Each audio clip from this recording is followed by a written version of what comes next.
Let's thank the leadership in the Senate, because they know the people to put in mediation are not senators like Senator Sifuna.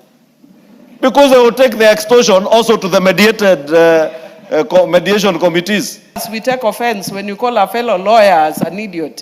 I may be an idiot in economics, though I'm not overly an idiot. I got a principal pass in my A-levels in economics.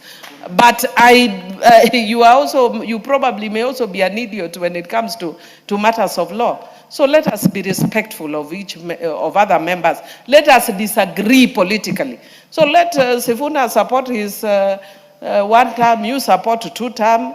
Me, Millie, I'll support my candidate in my own style and in my own way. I think a lot of us want us to say that if I say 1 term, that is when I'm not supporting the president. Or if I say 2 term, that's when I'm supporting the president. You are not the one who manufactures my mouth or my language.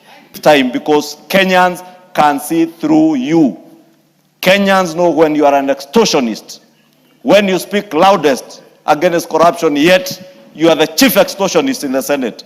When you speak loudest about accountability and transparency, yet you cannot show the people of Nairobi anything you have done for the time you have served them as a leader or as a senator, or anything that you have pushed for in your life as a leader. Let me say, shame on them if they will use the floor of Senate to vilify a member of this house. We will equally use the floor of this parliament to tell the world who they are. And that is why I took liberty also to tell the world who that disgraced senator for Nairobi is. He's an extortionist. And now we can guarantee our county governments that they will have 428 billion shillings as shareable revenue. And that is not all, because they also have other monies in the additional allocations, which we have. Top among them, the guarantee that we have now that 8.6 billion shillings will be going to our universal health care workers. Workers who are doing a splendid job right in our villages, in dispensaries, and even some, the CHPs, visiting patients in their homes. And Honorable Speaker, the only way to guarantee that that work, good work, continues is supporting devolution. And therefore, those who say that Sam Atandi, because as chair, Sam Atandi does not work alone. He does not work alone, and he's not doing this alone. CS John Buddy doesn't work alone in the National Treasury. He has made decisions in consultation with everybody that he works with in Treasury, professionals who have weighed the situation. I have sat with Sam Atandi and members of the Budget Committee for hours. This last weekend, there is no other work we did other than think through this process of division of revenue and even try to weigh where can we raise more money. What else can we cut to be able to get more money for our county governments? And the fact that we're able to get this additional 8 billion shillings is good for the country, is good for our county governments. And therefore, those who are saying that, oh, people don't support devolution, I don't know who is a letdown to the spirit of devolution. The greatest betrayer of the spirit of devolution is that person who uses an institution where you sit to extort governors. Because if you're extorting governors, those governors have nowhere to get money. Those governors must go and steal from their counties to be able to bring you money where you're extorting them in those committees. And Honorable Speaker, you know, these are things that are in the public domain. Governors named Senator Sifuna as among the top extortionists in the Senate. You saw him trying to box the governor for Samburu because I think he had run away out of the Senate and refused to attend a committee where he wanted to go and extort. We must not allow some of these vilified characters to destroy the name of the institution of the Senate. Our Senate has very serious senators. And that is why I must commend governors who named the 4 senators they named as a chief extortionists. Top among those was Senator Sifuna. So he has no more authority to speak about John Buddy, a great professional. FCPA John Buddy, or a banker and an expert like Sam Atandi. because they are doing their work and doing it well.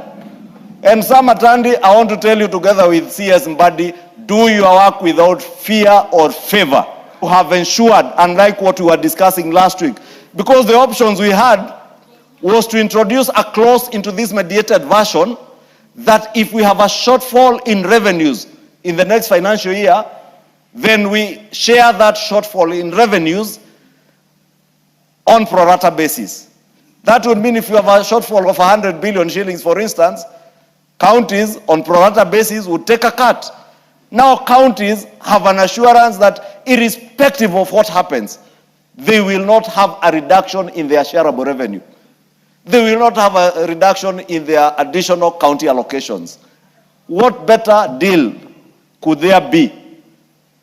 And I must thank the leadership in the Senate, because they know the people to put in mediation are not senators like Senator Sifuna. Because they will take the extortion also to the mediated mediation committees. I must thank my counterpart, leader Senator Aaron Cheruyot, and the leader of minority, leader Madzayo, because they also know what kind of senators they can send to serious business. These other people, they can be sent to funerals, to rallies, to stand on top of cars with flags. They can do that they are allowed. But I told them the other day, you know, some of these things are just quick fires. Quick fires that burn very quickly for a short time, then get diminished with time, because Kenyans can see through you. Kenyans know when you are an extortionist, when you speak loudest against corruption, yet you are the chief extortionist in the Senate.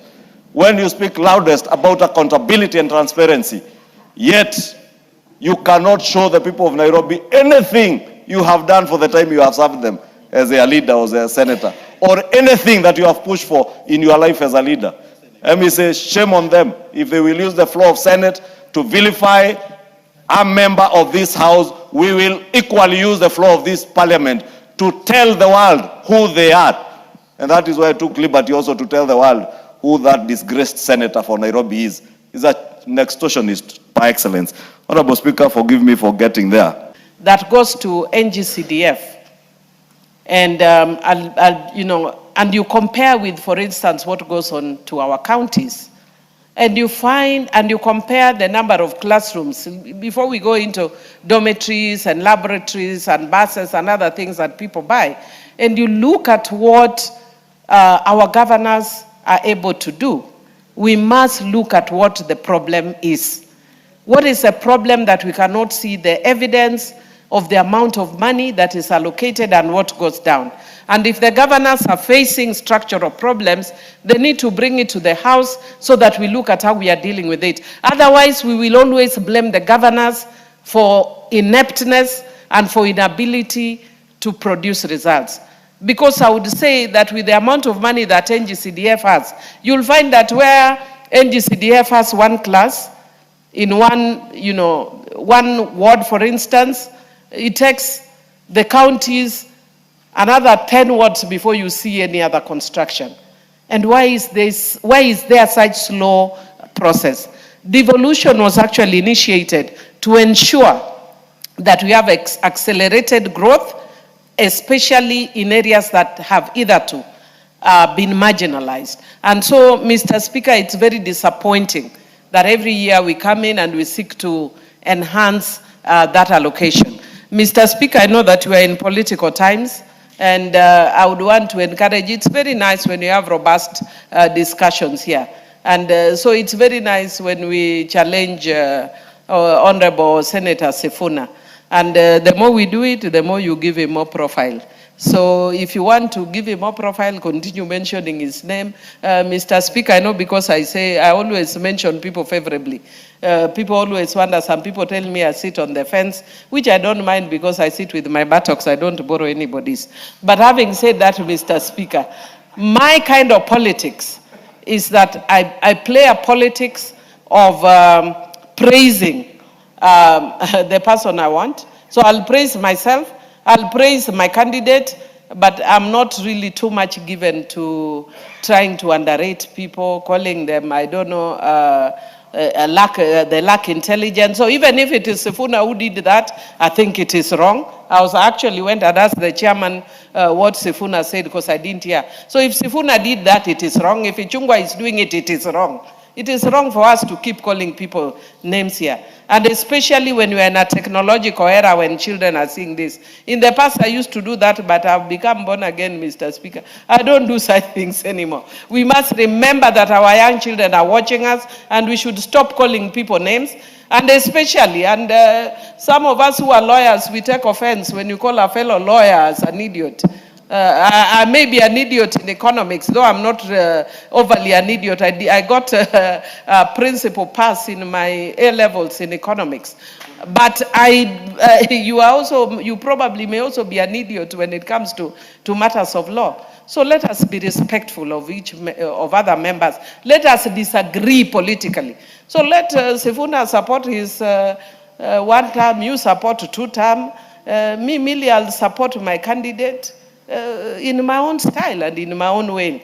I think a lot of us want us to say that if I say 1 term, that is when I'm not supporting the president. Or if I say 2 term, that's when I'm supporting the president. You are not the one who manufactures my mouth or my language on how I support. I support in the language, in the style, and the way I deem fit and I deem best. So I think what we want to do, sometimes we cause other people to move away from us by our styles. Let us do or encourage styles that, are more inclusive. Some of us, if I go to my constituency, I can tell you that I see evidence of growth. I can see evidence of work that the president is doing. But don't tell me to say 2 term. You say that one if you want. I don't use your style.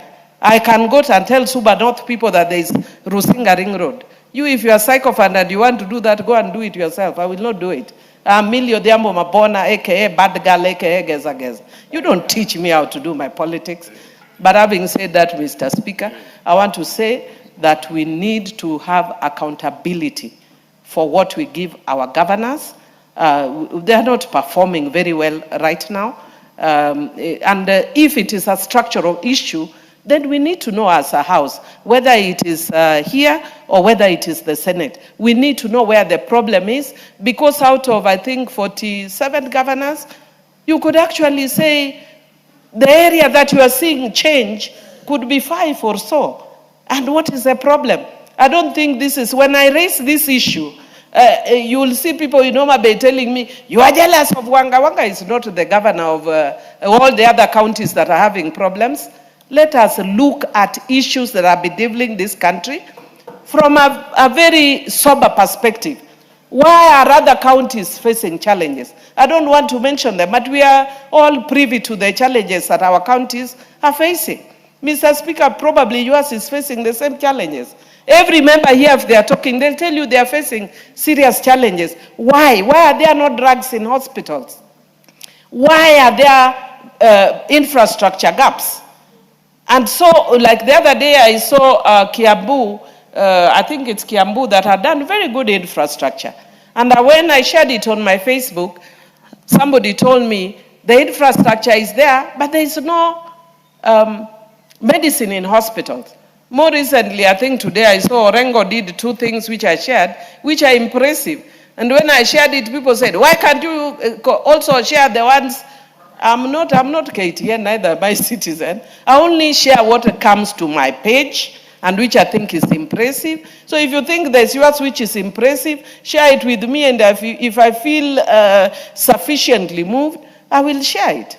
But otherwise, the issue is we need to let Kenyans know why our counties are facing challenges, why devolution, after so many years, is still facing problems, and why CDF, on the other hand, appears to be doing extremely well.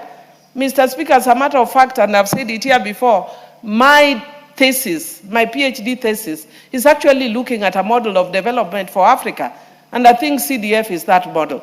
When we were doing, when we were coming up with the Constitution, I remember Honorable Amin Abdallah told us that we need to look more at a devolved system which was economic, And we refused. We insisted on both economic and political devolution. Perhaps what we needed to have insisted on is a devolution which is economic but not necessarily political. Because now we are seeing the one that is economic is actually working.